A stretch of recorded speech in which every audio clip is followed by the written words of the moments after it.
বাংলাদেশের রাজধানী ঢাকার অন্যতম প্রবেশপথ এই যাত্রাবাড়ি এলাকা, যেখানে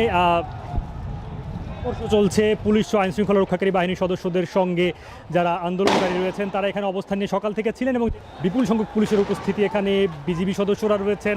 অন্যদিকে যে হানিফ ফ্লাইওভারটি রয়েছে, আন্দোলনকারী এবং এই আজকের যে শাটডাউনের পক্ষে যারা রয়েছেন তারা অবস্থান করছিল। আমরা দেখেছি যে রাজধানীর অন্যান্য জায়গায়ও আমরা বেশ কয়েকটি জায়গায় ঘুরেছি যেসব জায়গায় মুখোমুখি অবস্থানে ছিল শৃঙ্খলা রক্ষাকারী বাহিনীর সদস্য। এখানে সেই পরিস্থিতি আরও যদি বলতে হয় আরও উত্তেজনাকর রূপ নিয়েছে এবং রাস্তায় নানান জিনিসপত্র সেগুলো পোড়ানো হয়েছে। ধারণা করা যায় যে টিয়ার শেল ছোড়া হয়ে থাকে। এর বাইরেও কিন্তু এখানে উৎসুক জনতা যেমন রয়েছে, আইনশৃঙ্খলা রক্ষাকারী বাহিনীর সদস্যদের সঙ্গে কিন্তু আমরা সাধারণ বা স্থানীয় মানুষকে দেখেছি যাদের রাজনৈতিক পরিচয় থাকাটা খুবই স্বাভাবিক। এখন পর্যন্ত আমার পেছনে যে অংশটুকু রয়েছে, যেটি মূলত রাজধানী ঢাকার সঙ্গে বাংলাদেশের একটা বড় অংশ, দক্ষিণ পূর্বাঞ্চলের যে যোগাযোগের মূল পথ বাংলাদেশের যোগাযোগ ব্যবস্থার, সেই যাত্রাবাড়ির এই অংশটুকু কিন্তু সকাল থেকেই বন্ধ রয়েছে এবং ফলে কার্যত রাজধানী ঢাকা কিন্তু বিচ্ছিন্ন হয়ে পড়েছে। এবং আমরা যেটা দেখতে পেয়েছি যে যারা আন্দোলনকারী রয়েছেন তারা নানা রকম দাবি নিয়ে স্লোগান নিয়ে বিভিন্ন জায়গায় উপস্থিত হয়েছিলেন।